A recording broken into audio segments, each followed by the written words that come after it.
Gentlemen, we have now reached the point where the case is in the hands of the jury under the charge which the court will now give.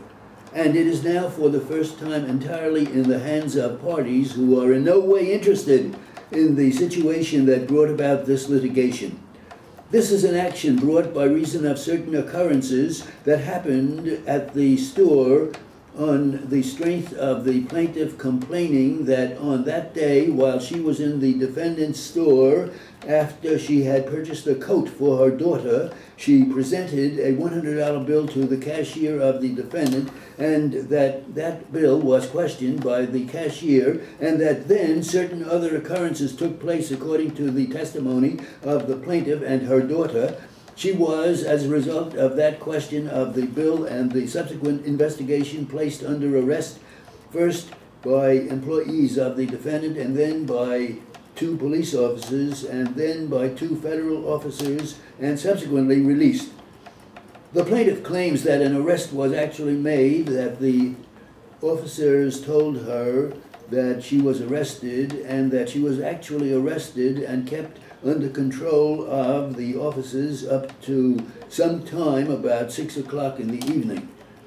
The first step for the jury to take in is to pass upon the question as to whether in this case, under the testimony given by the various witnesses for the plaintiff and defendant, after you have determined which portions of that testimony is true, whether or not there was an arrest made. I presume you yourself realize what an arrest means.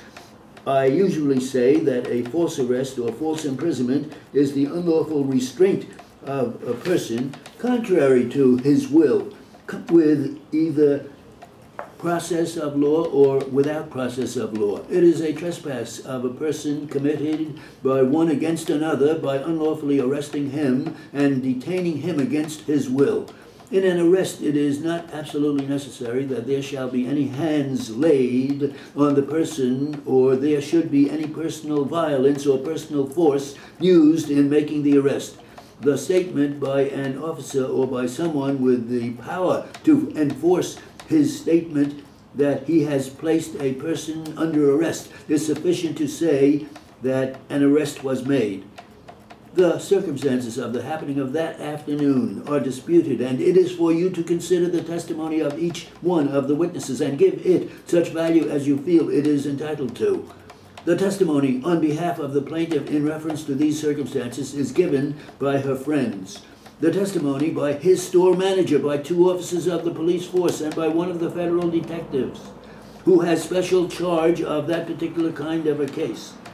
If you believe that all that was done in this case was to retain the $20 bill to inform the plaintiff that an investigation was to be made, that the officers did not place her under arrest, but that she went with them when she was taken home, the federal inspectors were still in doubt as to whether that bill was good or was a counterfeit, and that there was no arrest, then of course your verdict will be in favor of the defendant. If you come to the conclusion that there was an arrest, that in the first place either the defendant or his employees testified in the first place, either the defendant or his employees notified her that she was under arrest, or the officers who were called in at the request of the defendant notified the plaintiff that he was under arrest, then in that event you would find that there was an arrest. That would be a false arrest, there being, as we now know, no charge against the plaintiff that she did pass or attempt to pass or offer a counterfeit bill. That has been determined. Now, in cases of this kind, it is a part of the defendant's case, if the defendant can do so, to show probable cause which led him to take the action which he took.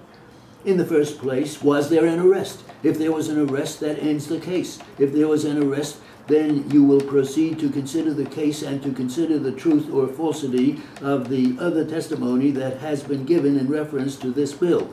The question is as to whether this defendant did or did not act the part of a prudent man when his cashier first informed him that the bill had been presented and that it was counterfeit.